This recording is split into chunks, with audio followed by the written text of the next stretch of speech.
Karibu mpenzi mtazamaji katika kipindi kingine tena cha Gospel. Naitwa mtumishi Jovin kutoka huduma ya Gospel.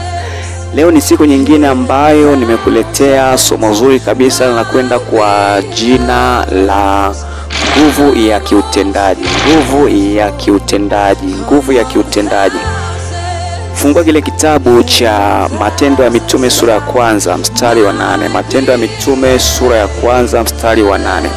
Biblia inasema hivi, lakini nasoma ile Matendo ya Mitume sura ya kwanza mstari wa 8a. Biblia inasema, lakini mtapokea nguvu akiisha kuajilia juu yenu Roho Mtakatifu. Lakini mtapokea nguvu akiisha kuajilia juu yenu Roho Mtakatifu. Somo linakwenda kwa jina la nguvu ya kiutendaji. Napenda kuanza historia fupi kabisa kwamba Yesu Kristo alipokuwa amemaliza kazi yake pale msalabani, alipokuwa anataka sasa kuondoka, alipokuwa anataka kupaa, akakaa na wanafunzi wake, akaanza kuambia kwamba mtapokea nguvu. Kuna vitu fulani alikuwa akiwaambia,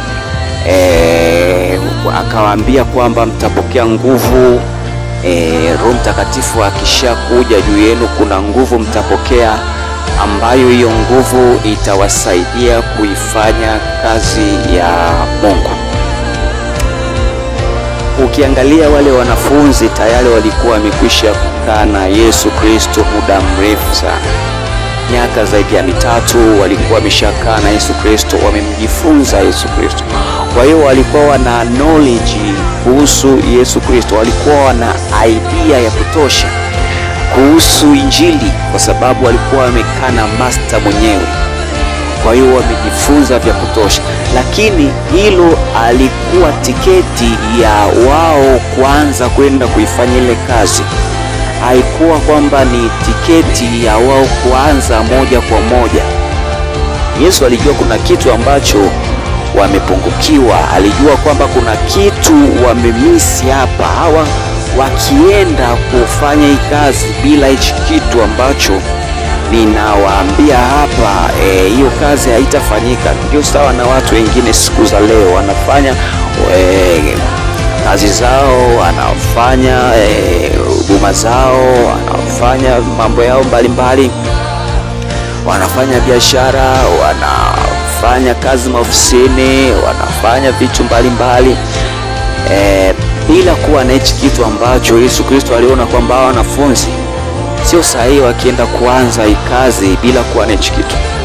Akamwambia kwamba mtapokea nguvu akiisha kuajilia juu yenu Roho Mtakatifu. Alikuwa anazungumzia habari ya ile nguvu ambayo itawarahisishia wao kufanya kazi katika ile ofisi. Ile nguvu ya Roho Mtakatifu ambayo itakuwa kama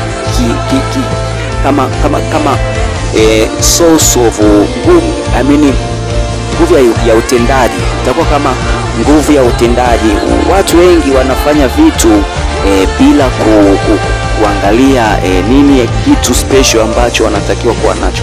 Mtu anafanya biashara, anaona kwamba ana mtaji, anaenda kwenye biashara, anaingia kwenye biashara, anaona kwamba ana connection za kutosha, anaingia kwenye biashara. Lakini nataka nikwambie kabisa kwamba ungekuwepo wewe unayefanya biashara kwa wakati ule wa Yesu Kristo, yeye mwenyewe angekwambia ngoja pale mjini Yerusalemu mpaka utakapopokea nguvu kutoka juu.